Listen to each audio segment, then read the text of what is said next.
Nesse momento, as informações que nós temos são informações ainda referentes à área. Um momentinho só, estamos recebendo mais informação, gente. Um momentinho só. Um momentinho só. São informações e imagens de mais ataques que estão ocorrendo nesse momento. 20 horas, 23 minutos. Eu recebi agora 2 minutos atrás mais imagens. Essas imagens vou subir elas, naturalmente, sempre respeitando a mensagem que a gente mandou anteriormente, tá? Não, realmente, o termo é esse, Foto Fabuloso, né? Não é questão de apreciação, é questão de visualização. Realmente agradeço até pela correção. É questão de visualizar as imagens, né? Então, ao visualizar as imagens, eu sugiro a vocês que tenham cautela, tá? Bem, estão chegando mais imagens, são imagens fortes. Os israelenses estão construindo uma presença, inclusive física, importante nas fronteiras das barreiras com a faixa de Gaza. Muitos soldados chegam e estão sendo deslocados, inclusive infantaria muito forte, a presença de infantaria. Estou verificando aqui, tá? E peço a vocês, mais uma vez, a compreensão por se tratar de mais um fato que diz respeito a uma situação em andamento. Visto ser uma situação em andamento, nós precisamos sempre da dinâmica, né, dessas atualizações em tempo real que possam suprir, inclusive, a demanda de vocês.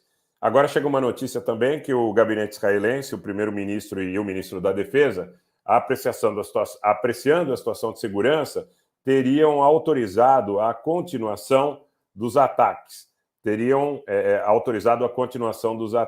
E a continuação desses ataques basear-se-ia em uma análise de inteligência que teria decidido por destruir determinadas infraestruturas do grupo Jihad Islâmica na faixa de Gaza. Então, esta apreciação vem no momento em que também saem notas de grupos palestinos, como uma declaração das Brigadas dos Mártires de Al-Aqsa, braço armado do Fatah.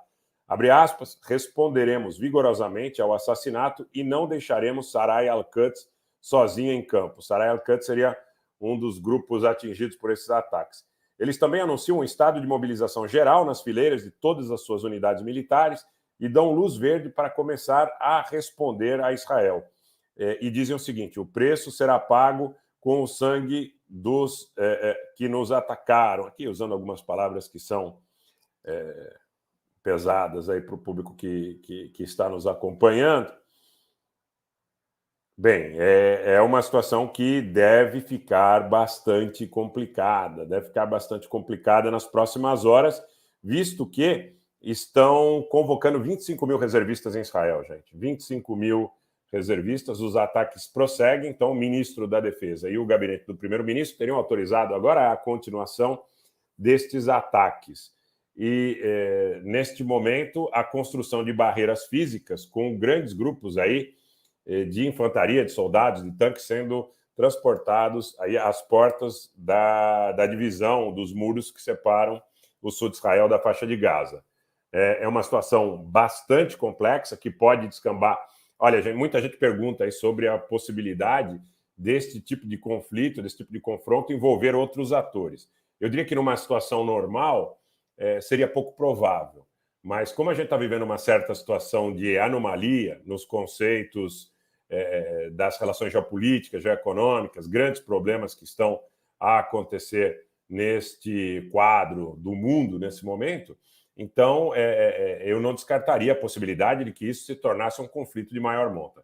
O grupo libanês Hezbollah emitiu uma nota de solidariedade aos palestinos da Jihad Islâmica, mas ainda em nenhuma instância fala sobre a possibilidade de participação aberta nesse conflito que começou há poucos instantes atrás. É bom que se frise, há poucos instantes atrás, cerca de 2 horas e meia atrás, nós começamos a receber os primeiros relatos do anúncio do início de uma operação israelense contra objetivos da Jihad Islâmica na faixa de Gaza, e agora há pouco a informação de que estes ataques continuarão segundo uma determinação do Ministério da Defesa em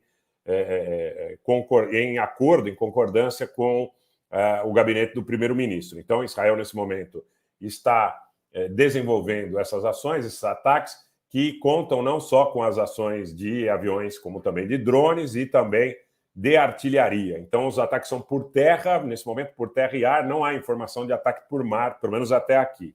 Tá?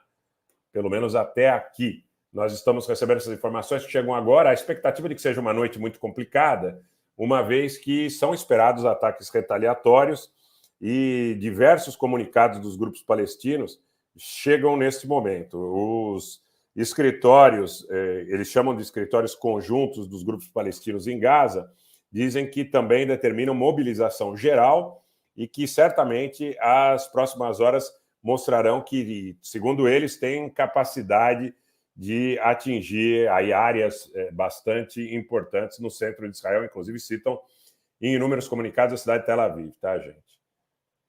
Essa noite deve ser muito complicada. Nós podemos estar aqui na antessala da repetição, no mínimo da repetição, daqueles conflitos de 2021, conflitos que levaram a inúmeras vítimas e aquelas imagens bastante marcantes, bastante dramáticas dos Iron Domes, né? Do Domo de Ferro lá em ação, alguns foguetes, alguns mísseis lançados da faixa de Gaza atingiram seus objetivos, outros tantos foram interceptados. Então, nesse contexto que a gente está vivendo nesse momento, de um mundo com conflito na Ucrânia, dessa tensão do exercício militar chinês em Taiwan, desses problemas no Cáucaso, desses problemas nos Balcãs, desses problemas em relação a todo esse cenário, a todo esse contexto. Um abraço para o Mauro, que nos acompanha do canal Mauro Silva. Obrigado, Mauro. Obrigado pela presença. E o Luiz de Pirandello está perguntando aí em relação ao número de vítimas. Oficialmente, são 11 mortos, são 11 palestinos mortos e 50 feridos, segundo o último relato dos escritórios do Ministério da Saúde em Gaza.